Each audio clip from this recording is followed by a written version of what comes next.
Organisasi pemerintahan pasti sangat krusial dalam memberikan layanan terhadap warga negara. Apa sih tantangan terbesar dalam konteks cybersecurity di organisasi pemerintahan? Baik, kita tahu ya pemerintah itu kan mempunyai layanan kepada masyarakat luas dan sekarang sudah mengarah ke digitalisasi. Banyak layanan yang memang sudah sifatnya digital ke masyarakat. Sehingga itu menjadi kritikal sekali bagi pemerintah untuk melindungi layanan tersebut. Nah, sekarang banyak juga data atau aset digital yang memang mulai banyak coba diserang oleh bad actor gitu ya. Dan itu menjadi salah satu tugas pemerintah juga untuk melindungi terkait cyber security. Dan kita tahu untuk bisa melindungi itu butuh banyak hal, banyak aspek. Saya bisa bilang itu ada di sisi people-nya, di sisi prosesnya, dan juga teknologi. Nah, dengan Palo Alto Networks, itu bisa bantu dengan teknologinya, dengan platformisasi dari Palo Alto Networks, itu bisa memastikan konsistensi dari setiap bagian yang butuh diproteksi di keamanan siber. Contohnya untuk di dunia atau di aspek keamanan jaringan kita punya SASE, lalu juga di sisi endpoint dan juga data center kita punya Cortex XDR, lalu di sisi workload atau di sisi aplikasi kita punya Prisma Cloud. Dan dari situ semua kita bisa monitor dan analitik dengan SOC kami, yaitu Cortex XDR. Tadi saya sebutkan ada people, proses teknologi. Sisi people ini atau sumber daya manusianya, kita tahu akan sangat sulit bagi kita untuk menyediakan talent atau sumber daya manusia yang banyak untuk bisa fokus ke cyber security. Oleh karena itu, dengan banyaknya serangan cyber, kita perlu otomasi. Jadi dengan otomasi ini dari solusi Palo Alto Networks bisa membantu sumber daya manusia dalam hal beberapa tugas yang sifatnya repetitif berulang-ulang. Sehingga dari sumber daya manusia ini bisa fokus ke tugas yang lebih krusial. Lalu di sisi proses juga, itu kita bantu juga di sisi Palo Alto Networks, di mana dari otomasi, orkestrasi, dan juga dari proses bagaimana sistem itu bekerja, itu bisa dibantu dengan AI juga.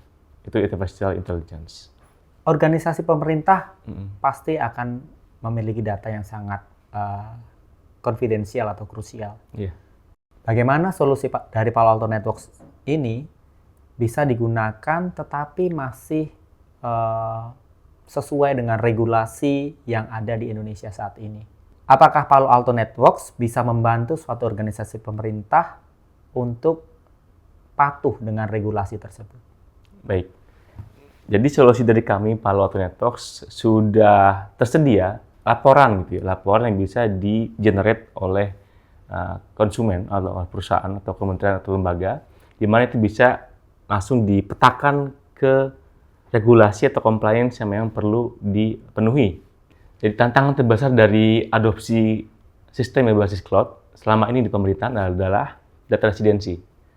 Jadi saat mereka mau menggunakan solusi nyata data itu atau sistem itu berada di luar negeri, itu menjadi penghambat bagi mereka. Kami dari Palo Alto Networks sadar akan hal itu, sehingga kami berinvestasi untuk menerapkan landing di Indonesia. Sehingga untuk pemerintahan tidak perlu khawatir terkait data residensi lagi. Pandemi sudah berakhir. Kira-kira ada perbedaan mendasar apa nih yang terjadi pada organisasi di pemerintahan? Baik. Ya memang kalau saya amati gitu ya, setelah pandemi itu memang banyak pegawai-pegawai yang mulai bekerja lagi dari kantor.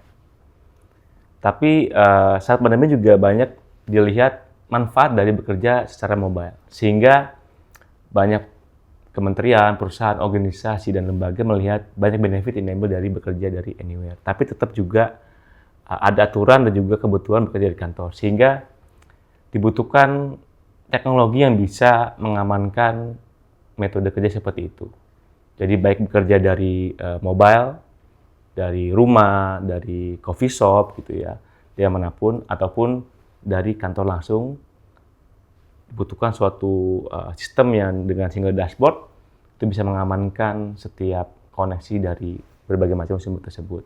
Ditambah banyak kebutuhan juga terkait bandwidth dan juga performa, terutama saat bekerja di kantor yang memang lokasinya remote. Misalnya kita bicara pemerintahan, banyak kantor-kantor wilayah yang memang lokasinya remote, dan di sana mungkin ketersediaan link itu sangat terbatas, terutama untuk link-link yang sifatnya private. Ya, kita sebut misalnya ada MPLS, Metro I, itu terbatas sekali coverage-nya, lalu juga biayanya juga mahal, bandwidth-nya minimalis gitu ya. Sehingga dari SASE itu nanti turunannya adalah selain security juga ada untuk mengoptimalkan connectivity dari setiap lokasi yang bernama SD-WAN, Software Defined WAN. Jadi apapun itu linknya, baik itu internet dedicated, baik itu internet broadband atau satellite base gitu ya, kita bisa gabungkan itu ke satu pipa besar dan kita enkripsi dengan teknologi SD-WAN Palo Alto Networks.